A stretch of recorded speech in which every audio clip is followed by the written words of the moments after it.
Hello everyone and welcome back to my channel. I didn't think I would be able to film today because the sun wasn't coming out and I really prefer to film this with sunlight. I'm not really sure if this angle is okay, but I really like the fact that I can hide my under eye bags with plants because plants are prettier than my tired looking face. So yeah. But I kind of like talking to you directly like this. A little bit fan nerd inspired, perhaps a lot fan nerd inspired, but I think it's a nice angle. But let me know if you like it. But yeah, today I'm going to be making a huge mess in my sketchbook. I was recording that mess yesterday, but I left the intro for today because the light is so much better right now than it was last night. The sketchbook I will be using today is the Caddy Papers handmade sketchbook.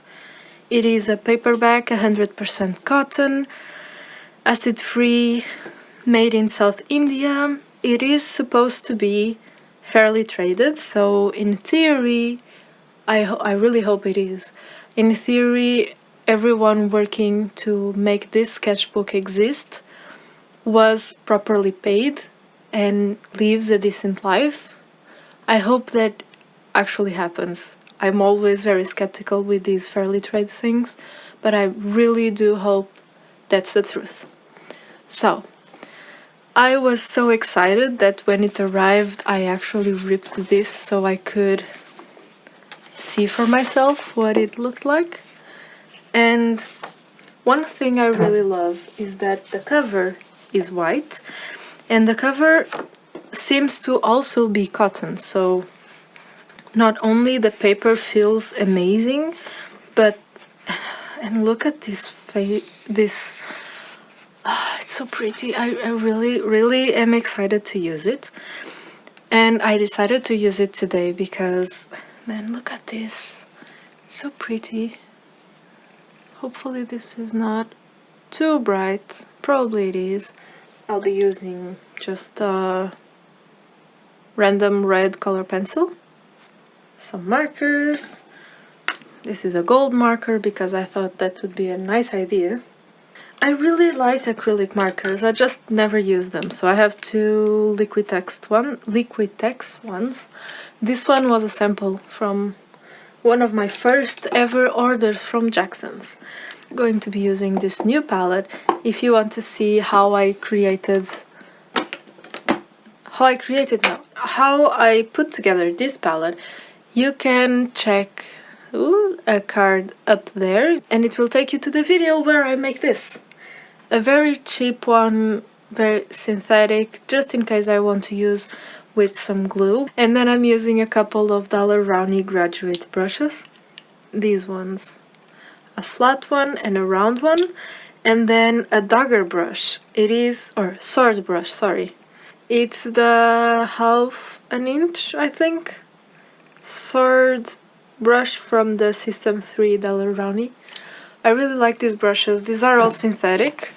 I have 2 cups of water for watercolors, and one of them, in the case I dip my brush in these acrylic paint markers and things, I want to make sure I can wash my brushes right away. Then I also have a Derwent water brush, using one of my favorite mugs to hold these things. This is like a water brush, but I filled it with Ecoline in, I think, turquoise blue, but I will leave a link in the description because I'm not really sure of the color. I only have one blue though, so I just need to find the bottle so I can tell you which one it is. And then I'm going to be using a Pilot GTEC C4. I really like these pens. I usually use a black one for writing sometimes. And this is an orange one because I love orange, and as you can see today the theme is warm red, orange and blue, like turquoise blue. What I'm going to be doing is painting a portrait of my dog because I really am not great at painting dogs, but I really wanted to paint her for a long time. Not sure how to mix her brown, because it's a very chocolatey one, and like I find most browns too cool or too yellow or too red to be a chocolate brown, so let's see what I can do.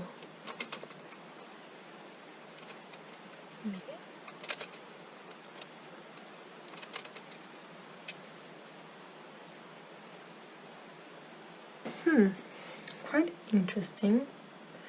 Like it feels like the paper, it's only 150 GSM, so it's very thin, which may not be great for watercolor or for all the abuse that I'm going to make it go through. Let's see, because it's kind of strange. It feels like it has like immediately absorbed the paint instead of letting it sit on top a little bit. I'm not used to 100% cotton. For me it's a bit foreign.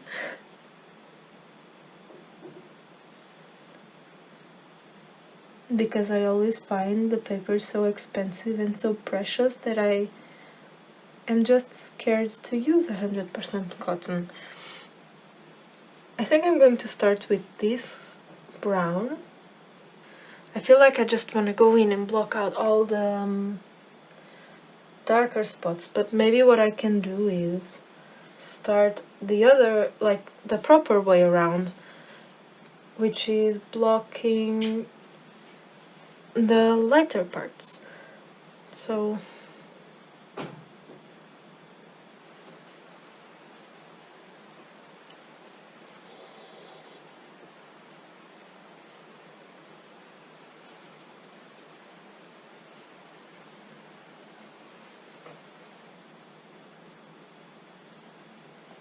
for some reason I find it really interesting to use these kind of big brushes and big strokes. It's very strange, but I really like it. So I don't do it very often, but I think like it has this blocky, it gives this blocky style, and I really enjoy it.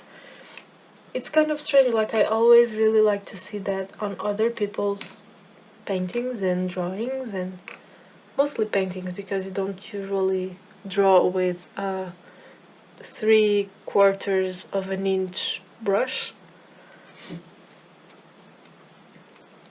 or at least I don't. But I really enjoy seeing paintings made like this by other people. This one over here, just to mute it a little bit. For some reason I actually really enjoy having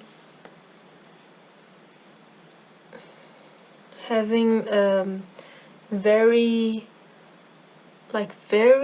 tidy swatches right beside very messy paintings, or very, very messy paintings, which I'm hoping for this one to be, because I really feel like having a messy painting here. And man, I'm enjoying this.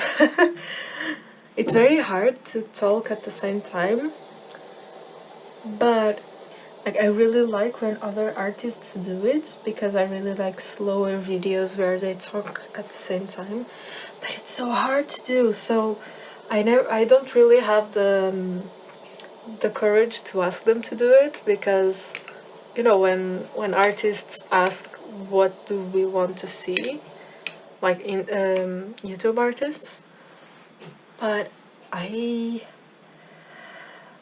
it's so hard. Like I want to both focus on color mixing, and at the same time I want to focus on on what I'm doing, so I can give you decent content, you know?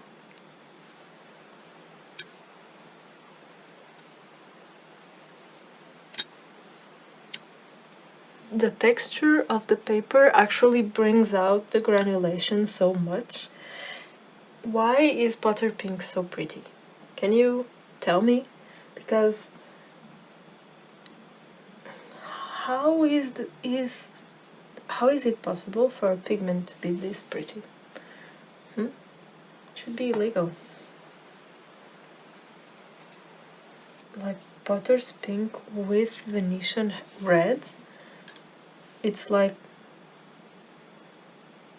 one of the best color combos. Just saying. Like with the opaque version of PR 101, it's just so nice and so soft and pretty. And I just really, really like it. Try a brush just to take it down a little bit. I think this was too much pigment for too little water. I just wanted a very light touch. I should be letting this dry a lot more than I'm letting. I want to swatch this mix as well, but it's still very wet, this wash. Maybe I can just a little bit of this. A little bit less saturated, less pink. I feel like I'm carving out her eyebrows, and it feels so strange to say this because I don't wear a lot of makeup, but I really like watching makeup videos, so yeah. So when I say carving out her eyebrows, I feel like I'm putting on makeup on my dog. Which is kind of strange, thinking about it like that. Now I need to make this a little bit more round, maybe like that, because she's cute. Now I feel like I'm going to have to show you a little bit more of her after this portrait, because yeah.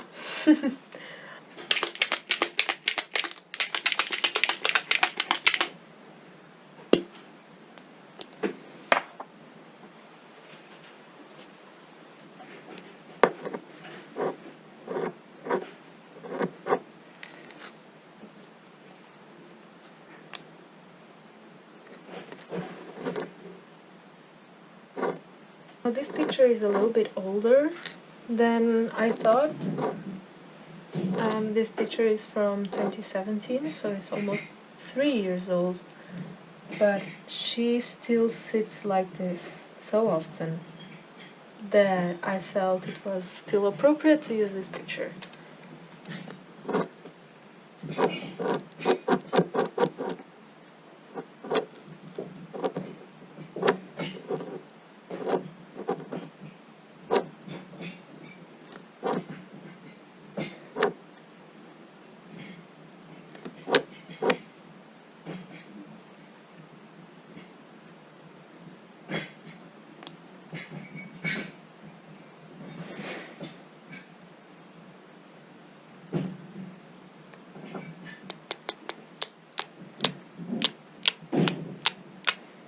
And what I'm trying to do this week is eliminate as much as possible all the variables that could make the video go late again. Like, I am recording the audio all, in this case from the camera. I should be recording it from the microphone.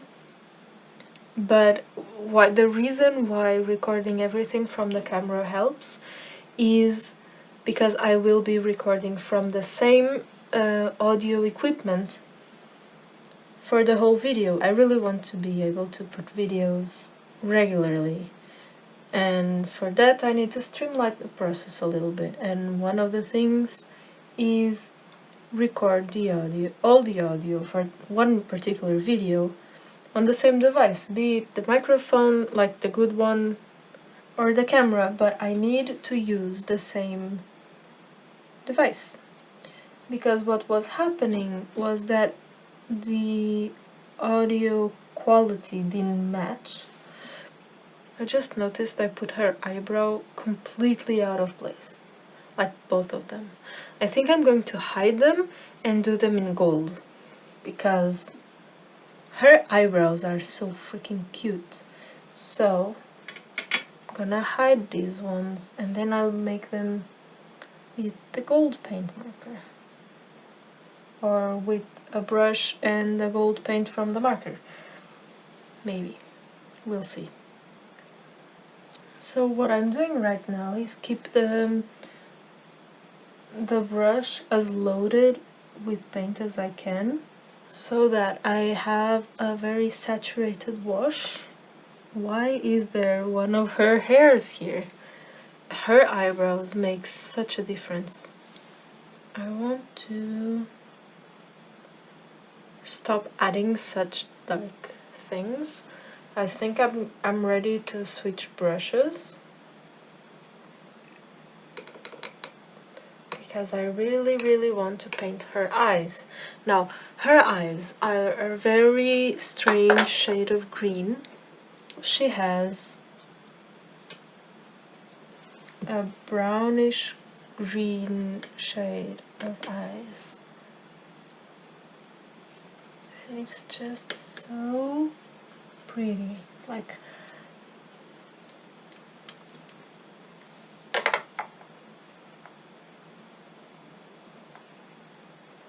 I also want to add this green to my swatches over here. It doesn't necessarily look very green.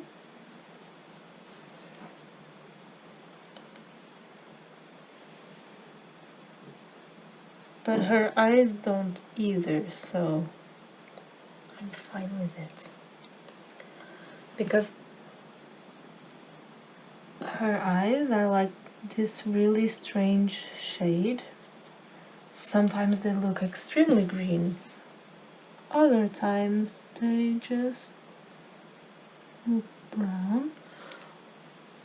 I actually wanted to do something like having a plant over here.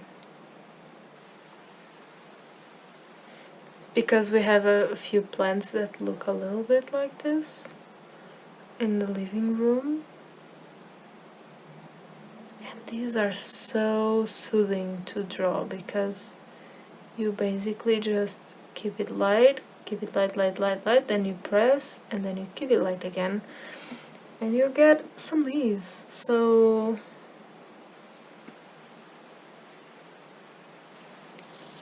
I don't know. I really think that the kind of brown of her fur looks so good with bright colors. So I was really looking forward to do this because I think, you know, bright colors really suit her. I'm going to show you how the page looks in the sunlight, and that's because how wet does that look? It's already dry. It took the whole night to dry because I put too much of that marker ink here, and it is water-based. So what happened, and the reason why I think this doesn't have as much sizing as other watercolor papers, is because, well, this happened. Everything went through, not everything, but many things, because the gold marker is water-based. So I used so much that it took the whole night to dry. So what I think happened was it took so long to dry that water-based part of the acrylic marker basically soaked the paper so much it let everything through. The packaging does say, I only read it last night after doing this mess, I read it properly, and it does say gouache, and it does not mention watercolor. And what happens with that is that gouache needs less water than watercolor. I mean, you can use it like watercolor, but usually you would use less water with it, which makes sense for such a thin paper. So what I think I'm going to do is, for the next video, I'm going to be using gouache on this side because I do like this effect. So I want to take advantage of that and do some gouache painting here. And I would love to test this a little bit more with watercolor, so I might do that this side or any other page really, because I actually really enjoy the way the watercolor lays here, the way it interacts with the paper. Thank you very much for keeping me company while I did this big mess in the sketchbook, and I really hope you enjoyed this video. I also really hope you drew it along with me, because this was a fairly quick piece, and I think this kind of quick studies and having fun with lots of paint or just tiny bits of paint, whatever, just having fun with your sketchbook, it's such a stress relieving activity that I feel like we all need during this time. It helps so much with freeing your mind of weird thoughts like the ones we tend to get when we are feeling a bit lonely. So yeah, I think it's a big help. At least for me, it's a very big help to do these kind of things. So next week, I really want to use some gouache to keep on using this sketchbook, because even though it was a fairly cheap sketchbook, that's why I was so uncertain about it being fair trade, it is made from recycled cotton. So yeah, I really enjoy that. But I'm going to leave it down below. I bought it on Jackson's, and I think they were running a sale back then, but I'm not sure, but it's a fairly cheap for what it is. So yeah, thank you very much. I hope you're staying safe and healthy, so a very big hug, like a virtual one, not a dangerous one. And yeah, see you next time. Bye!